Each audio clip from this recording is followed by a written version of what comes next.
En esta oportunidad nos encontramos con la presencia del profesor María Antonio Lorca Navarrete, del que se destacan, entre otros méritos, los siguientes.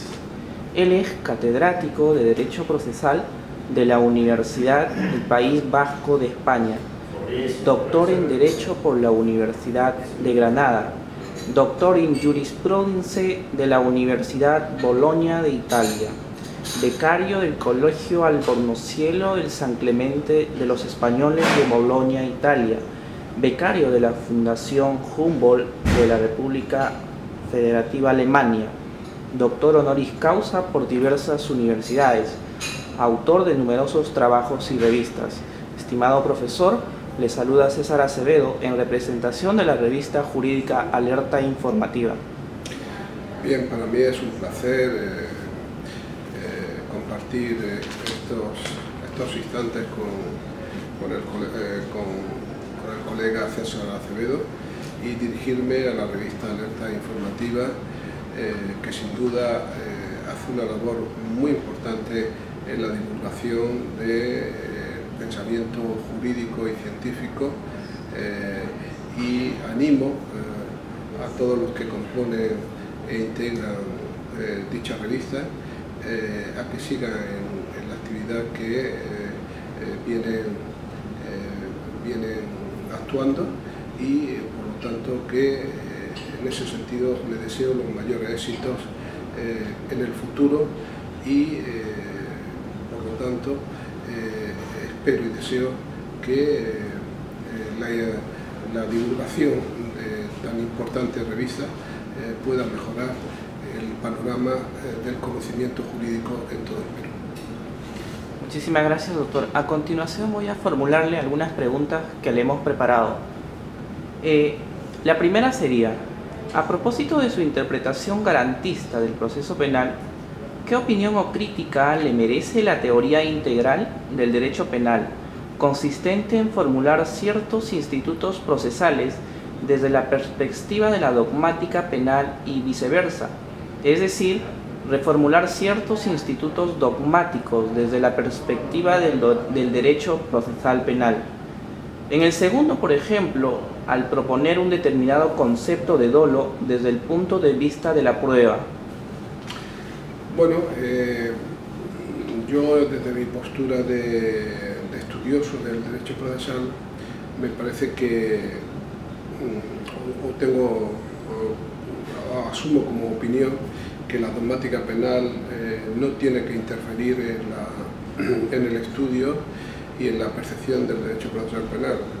Soy de los que opina que el derecho procesal penal puede tener una proyección al margen de esa dogmática penal, y que a diferencia de la tradicional dogmática penal, que ve en el derecho penal como una disciplina eminentemente represiva, soy de los que piensan que el derecho procesal penal, el proceso penal en concreto, no sirve a esa finalidad, sino justamente a que, ante todo y sobre todo, el proceso penal sirva como mecanismo de aplicación de garantías procesales y no como finalidad última la de la imposición de la pena. Doctor, en materia de apreciación probatoria, ¿qué sistema le parece más garantista, dando por descontado el de prueba tasada, el de íntima convicción o el de libre valoración de la prueba? Bueno, yo es que creo que son dos sistemas, dando por supuesto que la prueba tasada en el proceso penal no es desde hace tiempo no se aplica, porque es un sistema que tenía su operatividad en el modelo inquisitivo.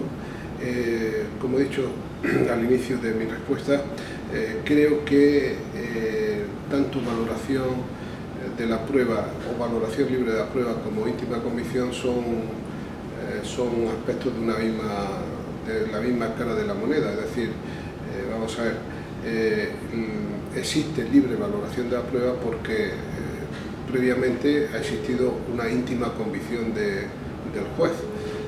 Es decir, la íntima convicción subjetiva del juez penal se basa justamente en el sistema de libre valoración de la prueba,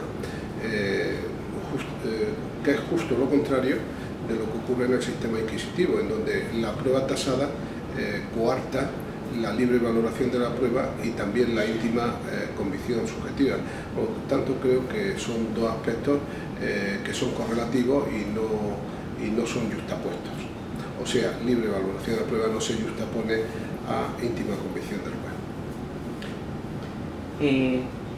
Entre ambos, doctor, ¿dónde quedaría la sana crítica?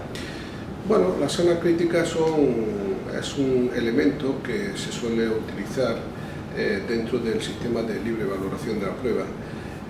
También conjuntamente con la sana crítica concurren otros elementos como por ejemplo las máximas de experiencia,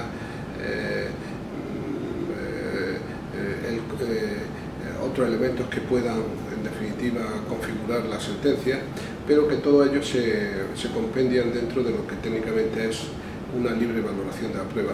La sana crítica es un concepto jurídico indeterminado en tanto en cuanto que es subjetivo. Es decir, no se puede determinar algo que es propiamente subjetivo del juez. La sanidad y la crítica, o la sanidad y la crítica que pueda hacer un juez penal respecto de la prueba que se ha practicado, pues evidentemente no está sujeta a patrones determinados y evidentemente depende de cómo se haya practicado la prueba en la audiencia de juicio.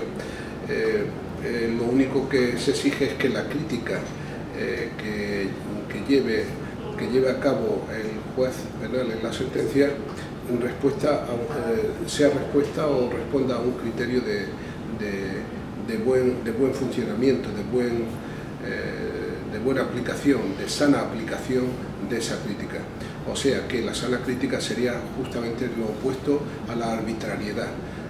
Y por lo tanto lo arbitrario es lo que evidentemente no puede plantearse en una sentencia penal y sería lo más opuesto a la sana crítica, que, como digo, es uno de los criterios que se utilizan en el sistema de libre valoración de la prueba.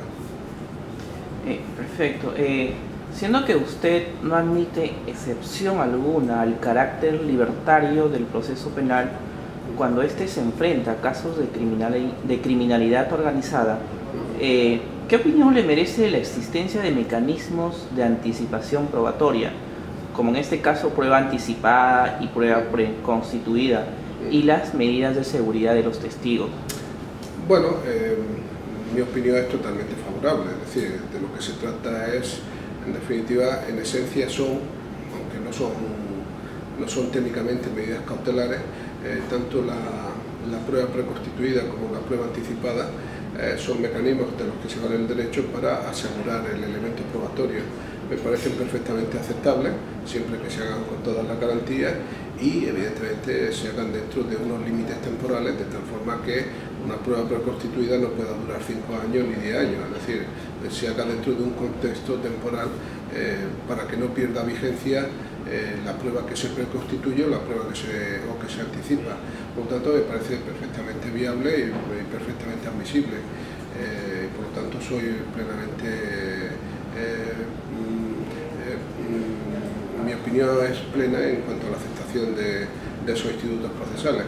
De hecho, están recogidos en todas las legislaciones procesales penales de todos los países democráticos y que siguen los cánones de un Estado de Derecho.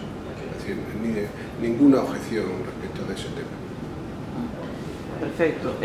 Siendo que el derecho al plazo razonable constituye, a su vez, una garantía en la medida de que limita y condiciona temporalmente la persecución penal, a su criterio, ¿cómo se debe resolver los supuestos en que esta garantía resulta vulnerada? ¿Se debe sobreseer la causa, acelerar la investigación a efectos de pasar a la siguiente etapa con la consecuente finalidad de descontar de la pena que en su momento se le imponga el tiempo excedente en el que ha permanecido bajo persecución penal? Vamos a ver, evidentemente uno de los grandes retos que tiene el proceso penal históricamente, que se ha venido aplicando en la América Latina en gran medida por influencia de los sistemas continentales europeos, es el plazo razonable en cuanto a la duración del proceso penal. Ha existido históricamente una gran tendencia, una gran propensión hacia las causas generales, a plantear causas generales, causas en definitiva de tinte inquisitivo, que tratan de investigar hasta sus últimas consecuencias la comisión de un determinado hecho punible. Estoy totalmente, mi posición es totalmente opuesta y contraria a que existan esas causas generales de tinte inquisitivo y de que finalmente un instructor se tome todo el tiempo que quiera para investigar un hecho punible. Yo creo que no, que esa no es la finalidad que finalmente tiene que plantear el proceso, porque con eso lo que estamos es desnaturalizando el propio proceso penal y estamos haciendo depender o condicionar la audiencia del juicio, que es la auténtica y más importante fase del proceso penal, de una investigación que puede durar 2, 3 o 4 años. Por lo tanto, estamos mediatizando la audiencia del juicio, que es realmente la fase clave de esa investigación, que justificada en una supuesta causa general o digamos de justificación o de tipo inquisitivo, puede condicionar, como digo, la audiencia del juicio y puede evidentemente violentar el plazo razonable en la duración del proceso penal. Por lo tanto, mi respuesta es no. Perfecto. Respecto de la etapa intermedia, ¿qué sistema le parece más garantista? El sistema en donde el juez de garantías es a su vez juez de etapa intermedia, es decir, esto se ve en la figura de nuestro nuevo Código Procesal Penal, o donde el juez de juicio es quien dirige a su vez la etapa intermedia, como era en nuestro anterior Código de Procedimientos Penales, o donde el juez de etapa intermedia es distinto del que lo aconteció y el que lo precederá, su modelo italiano, ¿no? En este último caso, ¿resulta necesario una distinción a nivel orgánico o a nivel funcional? Bueno, mi opinión en una primera impresión sobre el particular y por el modelo que nosotros tenemos en tema de jurado, lo que sí es cierto es que soy del criterio de que en primer lugar, el juez de la etapa intermedia no puede ser el juez de la audiencia de juicio, porque pasaría a ser un juez predeterminado, es decir, un juez ya que habría formado una serie de prejuicios en la etapa intermedia. Yo creo que el juez de la audiencia de juicio o del juicio tiene que ser un juez totalmente impoluto, es decir, libre de cualquier tipo de prejuicio y de previo conocimiento que no sea de lo que realmente se practica en el juicio. Luego, la segunda cuestión, yo soy de la opinión y no me importaría que el juez de la investigación garantizara, el juez que garantiza la investigación por el fiscal garantizara también el desarrollo de la fase intermedia. Veo un dispendio orgánico no excesivamente justificado que exista un juez de garantías para la fase de investigación, otro juez de garantías para la fase intermedia y luego finalmente, que eso sí que es importante, que haya un juez distinto para la audiencia de juicio. El juez de garantías puede garantizar tanto la investigación como la fase intermedia y evidentemente el juez de juicio que sea diferente al juez de garantías. Perfecto, doctor. De acuerdo a la teoría ferroviaria de Fenech Navarro, ¿no? Mediante la cual se diferencia entre proceso y procedimiento, ¿se puede hablar de garantismo procedimental? No, en absoluto. Esa teoría, que ciertamente es una teoría que al día de hoy no tiene ninguna proyección ni teórica ni práctica, es un auténtico engendro, no garantizaba nada.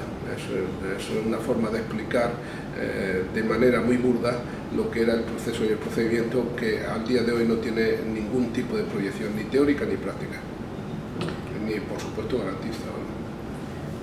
Perfecto, usted es una de las personas encargadas de difundir la teoría garantista.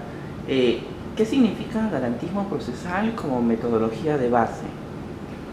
Bueno, el garantismo procesal lo que fundamentalmente aplica es una idea bien simple y bien sencilla. Es algo que ya los anglosajones vienen aplicando durante mucho tiempo, que es en definitiva vincular en la aplicación de las garantías procesales a la deuda en la que incurre o en la que en definitiva asume el juez penal en la aplicación de las garantías procesales. Esa deuda hace posible el debido proceso de ley, porque el proceso debido asume esa deuda con la aplicación de las garantías procesales y se entiende, y así se ha venido entendiendo, que cuando esa deuda se contrae y se aplica en razón de esas garantías procesales, finalmente estaríamos en un proceso justo, lo cual no quiere decir que alcanzaríamos la justicia. La justicia es otra cosa. ¿Qué es la justicia para usted, profesor? Pues la justicia es cuando uno gana un caso. Entonces se dice que se ha hecho justicia, pero nada más. ¿Para usted no existe la justicia? Para mí no existe la justicia, sino la justicia del día a día, de cuando se gana un caso. Muchísimas gracias una vez más, profesor. Vale, gracias a nosotros.